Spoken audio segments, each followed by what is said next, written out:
What's going on, everybody? It's your boy Spencer, doing that Rokket Raidraptor deck profile for you guys.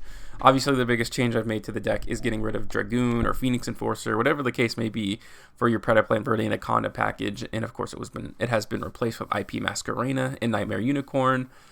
I know Phoenix Enforcer, Dragoon are very good cards. There's no disputing that. They're much objectively better than IP and Nightmare Unicorn, but consistency is king in the TCG, and taking out 3 bricks and adding 3 play starters made the difference in the world for me. This is how I'm going to be playing the deck from now on, and it's just, yeah, I'm very happy with where it's at right now.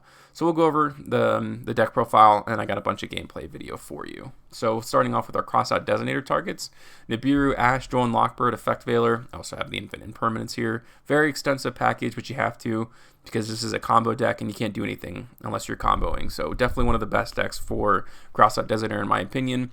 Also, I do run 2 Forbidden Droplets, but I think one of these should be Dark Balloon or more, to be honest with you. Just so cross-out designator is more ubiquitously good, if that makes sense. So I love this card. I think it doesn't fit in every deck, but certainly the way that I've structured this, it works out really well.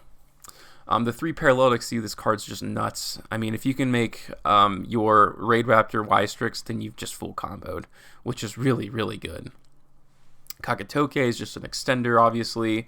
The Phantom Knights of Silent Boots, I used to run Ancient Cloaks and Boots. Literally, this deck profile is the most, like, I wouldn't say basic, but I've really cut down all these ratios. Like, it's like, oh, you want to do this, that, and this, that, and that. But, you know, the more consistent and the more basic your end boards are, I feel like the better this deck has become, honestly. Sure, would you love to have Dragoon and Ancient Cloaks and all this other stuff? Sure.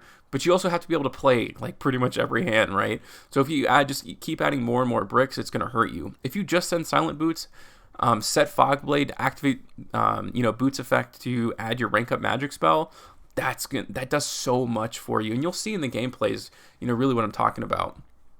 2 Photon Thrasher, used to have this at 3, but if you have 2 in your hand, it's like really sucky. So 2 is like the perfect ratio for me. One of the biggest changes, this used to be at 1, but I actually have 3 of these. And the way I think about it is, this card is a little more useful than Photon Thrasher, kind of. Obviously, it's a free special summon, turn 0. And also, like, if you have 2 of these in your hand, it's not like having 2 Photon Thrashers, because you can use the effect of special summon and then normal summon 1. And all you need in this deck is to put 3 rank 4s on the board, and you've just full comboed. So, like, it just seems pretty good that way. I do run 3 Rocket monsters. This is actually really nice, because if you have 2 in your hand, and especially if one is Rocket Tracer, then you've just had 3. There you go. There's 3 rank 4s by itself. So I think these cards are actually really, really good, just in my opinion. 3 Tribute Lanius, and another one of these cards was added. There's so many like ways to special summon in this deck, like literally like a ridiculous amount, that sometimes you can save your normal summon to send, either an extender like Raider's Wing or like Mimicry, depending on the hand. This card is actually much more versatile than I first thought. And, being able to normal summon, having a good target for this too is also good. There's a lot of synergy there. And a lot of times, like, you'll have Rocket Tracer on the field and you want to keep it on there, right, for that Boarload Savager's negate, but you don't because you don't have the extender. But if you're able to, use something like Rocket or Quick Launch, and you had other cards in your hand like Dinotherium, then this card really comes up clutch because it gives you that extra rank 4 that you wouldn't normally have. And the other cards in this little Rocket package, Stranglelanius, this card is insane. It can either help you go into IT Masquerena or a rank 4, obviously. Mimicry, Extender, Singing Lanius, free special summon, free special summon, free special summon. So it doesn't seem like a Raidraptor deck, but these cards are like put in the majority of the work when you're going through your combos. These are just helping you get there in a much more consistent way than the regular Raidraptor monsters do. Soulshave Force, rank up magic. You just have to run these cards. They're very good. 2 Forbidden Droplets. I talked about how one of these should probably be Dark Blue no more. Quick Launch, 3 copies of those. This card's really, really amazing. Boot Sector Launch is it's good because if you Quick Launch, go into your Striker Dragon, add Boot Sector Launch, special summon back the Tracer, then it equals 2 rank 4s. This card can be probably like one of the most brickiest cards in the deck, but it does seem worth it, especially if you open 2 dragon monsters, then it's even better because you just get even more advantage after that. Call by the Grave, 3 cross out combo, pretty obvious. Infinite Impermanence I talked about earlier. The Shade Brigandine can be an extender if you need it. And then the Fog Blade is just, in case your board gets dark a little more, you still have Interruption in your hand. Let's go into the extra deck here. Boardload Savage Dragons when you're Omni Negates, which is really great because if you do activate Tracer or you activate, or you're forced to activate Strangle Lanius early, this can still give you an Omni Negate because normally you want to go Infinity, so it's good to have that other option. And sometimes you can have both of these. Ultimate Falcon is just like your panic button, like some decks don't have an out to this card. Number 24 is a soul-shaped target. It's a Book of Moon for an extra deck monster, which, you know, is fine. But more importantly, it basically helps you trigger the effect of Strangle Lanius, which is even more important. The Dark Requiem, this card is a, like, non-once-per-chain monster negate, of course. Arc Rebellion, Dark Rebellion XD Dragon. It's really cool because I used to run multiple copies of Rank Up Magic Force, and I used to run multiple copies of Wystrix, but this card kind of bridges that gap. It literally equals like a Rank Up Magic to go into something like Arc Rebellion. So it's condensing that one card doesn't seem like a big deal, but it actually really is. 2 Forstrix, of course you have to have this card. Nightmare Unicorn, like I've talked about. Rusty Bardige is insane. Wystrix, IP Masquerena, and the 1 Striker Dragon. pretty good. Onto the side deck, I do run 1 Red Reboot. If your opponent's playing like a super back row heavy deck or whatever the case may be, and you don't feel like you need the cross-out Designator so much, or you feel like you can take out some of these targets, then, you know, obviously it's pretty good. You can add extra cards in here. That's kind of how siding works. 3 Dark Rule no more, so literally probably just do this, right? Just here and then here. Oh, there we go. Perfect. The perfect deck profile. Harpy's Feather Duster, Lightning Storm. Hate losing to back row decks. Though I do run a D-Shifter because if you're going to run Crossout, you better run alternate kind of targets, which is what I do. Gamma Seal, this is kind of just a flex spot, I suppose. You could probably put more Crossout targets, but this card does come up enough for me to kind of want it in there. And then 2 extra Navir, of course, in case you need to. You're playing a combo deck and you're going second. We'll go ahead and go over the replays here. We'll start with this one because it's really cool. The old Raidraptor is like normal summon negate, you're done. But this deck is much more resilient. Okay, so Striker Dragon gets Effect Veilered. Pretty unfortunate, but that's okay. So I'll target the Striker Dragon, get another 4 here. And I'm going to go into a Forstrix. He Infinite Impermanences. I was pretty much baiting him out to do that, and there you go. I now have full combo, and he just used 2 hand traps, and it pretty much did nothing for me. Or against me, I should say. It's always nice when you get to overlay, you know, with the Raider's Wing, because normally it gets banished when it leaves the field, but this way you're able to avoid that. I can go into a Rusty, and Phantom Boots is definitely not a brick in the hand because of IP Masquerena. Another reason why this version of the deck is even better. That can probably go into, well, I definitely want to special summon the Pain Lanius first. Pain Lanius is a great target for IP. The Phantom, the Boots can get me the rank up magic spell. So I do have a Book of Moon. I don't have a Unicorn target, but that's all right. I'm going to be able to, you know, pop that card. Any other monster effects he adds or, you know, has. Also, this card, like, is specifically good against this deck, against Utopia, so it ended up working out pretty well. So we'll go over every other replay here. We'll just go in order. Why not? There's nothing too crazy. Although I do think I have a match against Striker. I'll go to that one next for sure. Dinotherium is a free special summon. This hand's a little strange because I don't run multiple copies of Strangle Lanius. So we'll see where I end up going here. There goes the Ghost Ogre. Okay, at least I'm going to be able to search a few extenders here. So this is going to go into an Infinity, of course. And I can at least make this into a Rusty Bardige. So I'm actually pretty happy about this. They're as happy as you can be. You know, the Forbidden Droplets is pretty nice. The Fog Blade, I have an Omni Negate. Certainly not what you would want, but yeah. I was able to use the Forbidden Droplets on the Dino, on the Pankratops, I should say. So maybe running 2 Droplets is correct, I'm not sure. Okay, so there we go. I'm playing for hire. He's got the number 75, but I have the answer if he does try to negate anything that I have. Infinity has to get grab face-up attack position monster, so that was a cool misplay I made there. Still able to stop his plays a little bit, though. Not that I had another use of Rusty other than the pop effect, so this could have just gone to like Rebellion or something, whatever the case may be. But even through like a little awkwardness, like it was pretty good, honestly. Here's a match against Sky Striker. This hand is super duper cracked, so that's always nice. And of course, they always have hand traps. I actually didn't even use Cross-Out Designator because I was able to full combo anyways.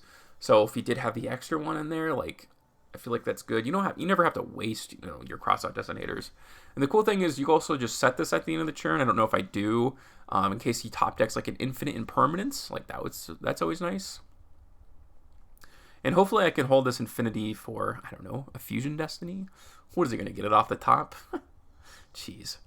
Okay, so that can send Boots, Fogblade. Fogblade can give me the rank up. And there we go. So the one thing that is worth noting, and I'll go to that match after this against Crusadia, is this card locks you into special summoning ranked monsters. So, like, the best order to...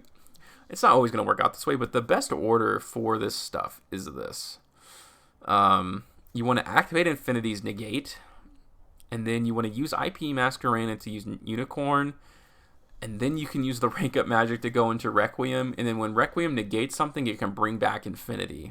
So in a perfect world, that's how it works out. I know it doesn't always, but leaving IP on the board isn't horrible for follow-up next turn anyways, because even without the IP, you do have an Omni Negate, you do have a Pop, and you have 3 Monster Negates. Like, that's a pretty good end board in and of itself.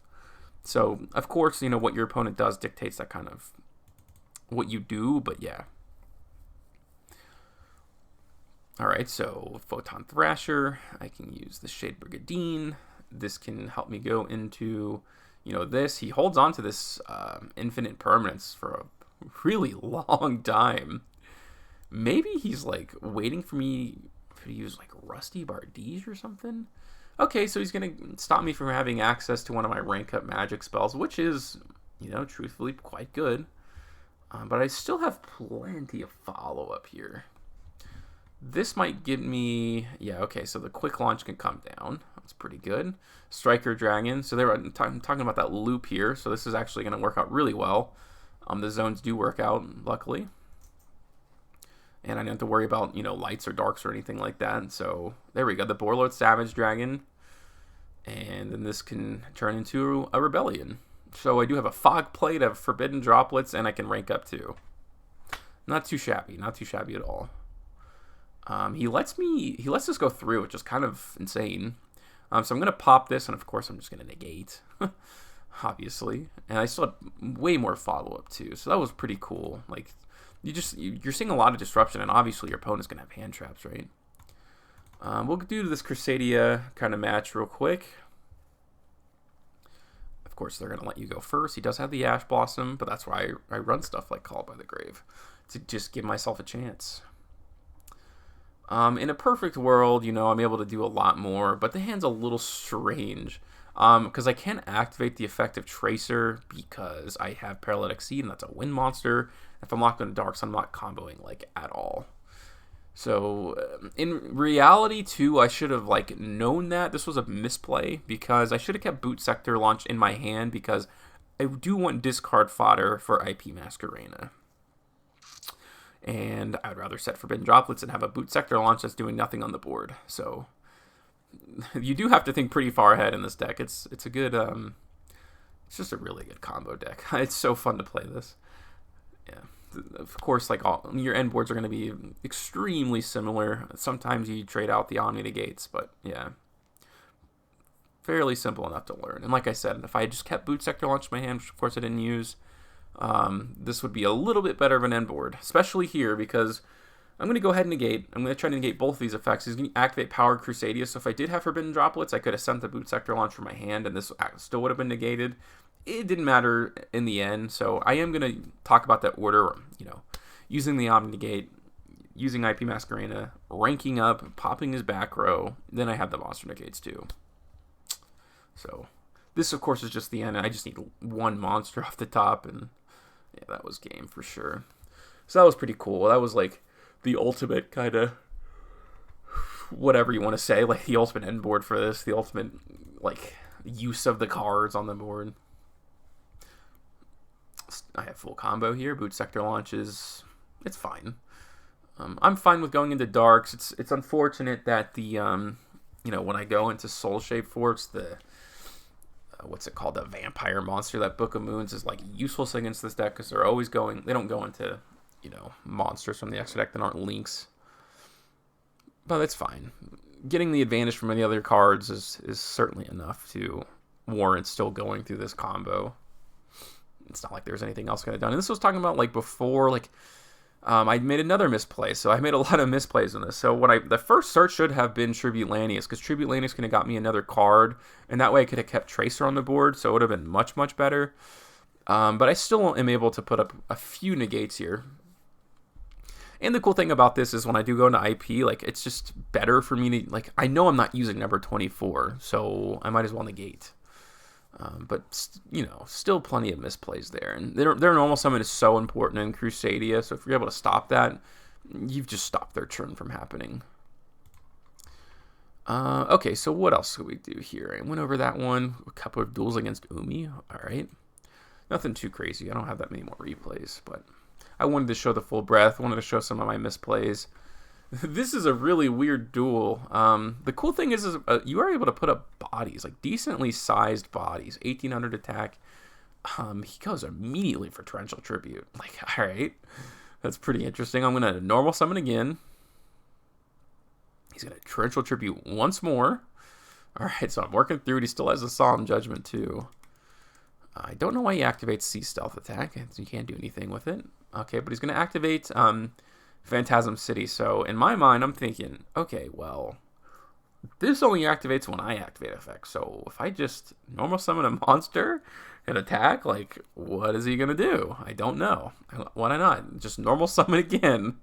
The Solemn Judgment, like, he can't activate it now. And he doesn't have a normal monster because I'm just not playing into it. So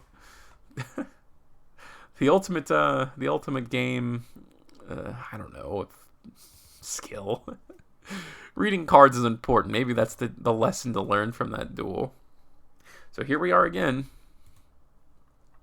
Activate Heat Wave so none of us can mess with normal or special summon monsters. Alright.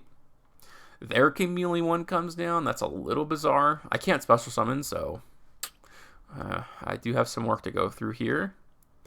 And he has like 2 Omni Negates too. I honestly don't remember how I won this duel. This guy pops so early. Like, man, as soon as anything hits the board, this guy is, ready to go.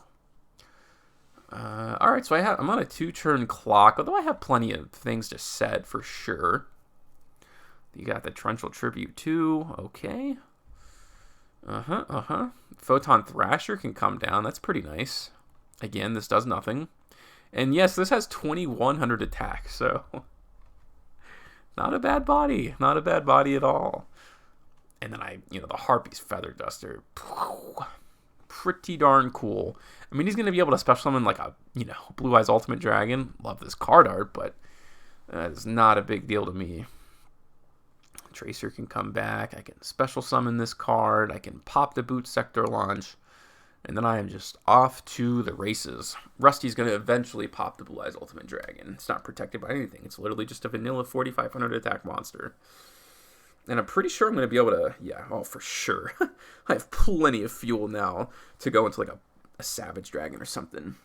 I could have waited a little bit longer, but it's okay. Like, the duel's pretty much over, I only need 1 Omni Negate, if anything at all. And if he did have a Nibiru who's holding on to it or something, I don't know. There we go. I can pop that. And then he just surrendered, obviously. That was the end of the duel. So that was pretty nice. This is True Draco. I ended up winning the match, but they weren't all interesting. So the duel that I ended up winning was just alright. If only this pointed down. Holy moly, would this deck be insane. But again, I have to be careful here.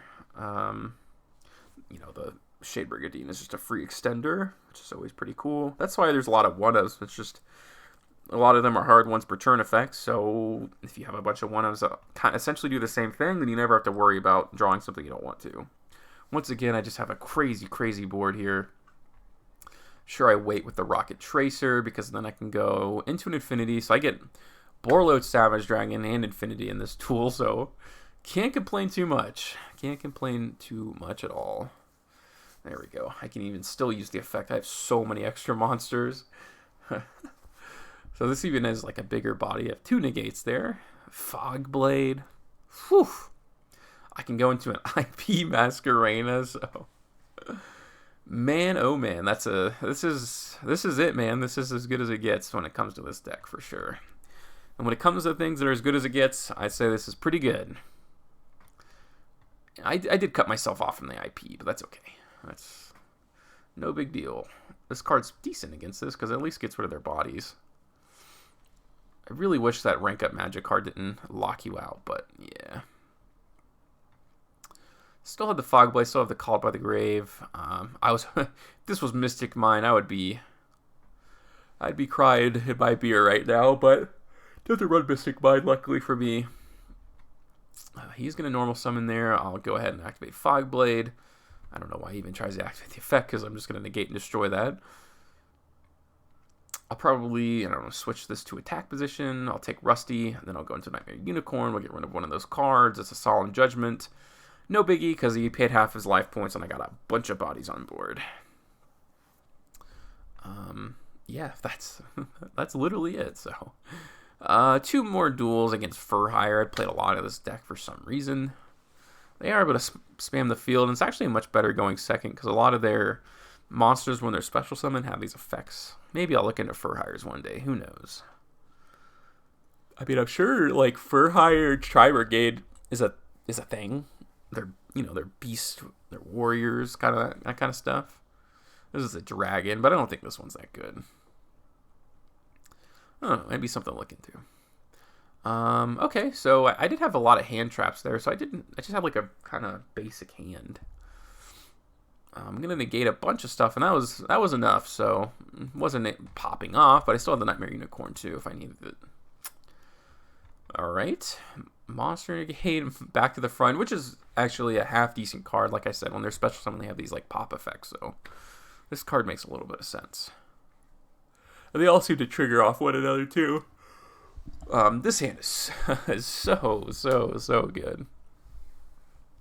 To the point where maybe I don't know. It's good to get multiple Omni Negates.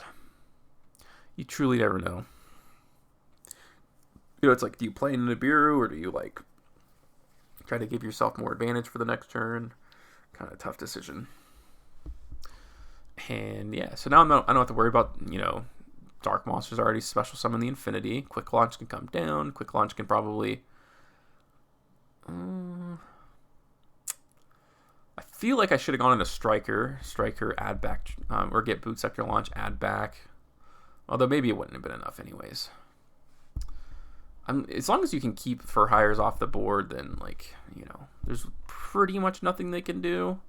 So I'm just going to use a bunch of these negates, and, anything else he had was answered with Dark Requiem and the Fog Blade. So a lot of disruption. That was another long look at this new version of Rokket Raidraptors. Let me know what you guys think in the comment section down below. Other than that, that's going to do it for today's video, and I'll see you guys next time.